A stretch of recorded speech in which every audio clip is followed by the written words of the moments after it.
Refer to the user's guide for special moving instructions. If any piece of equipment has a toner or ink cartridge, remove it and store it in a sealable bag. Pack the bag in the same box with the piece of equipment that it was removed from. Pack media separately and carefully to prevent damage.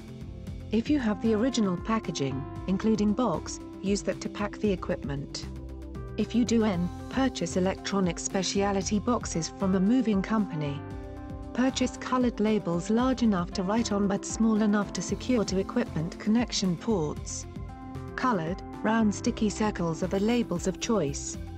Before disconnecting any wires or plugs, mark the wire or cable and the port you're removing it from with the colored labels. Color code the ports and cables so you can reconnect them later.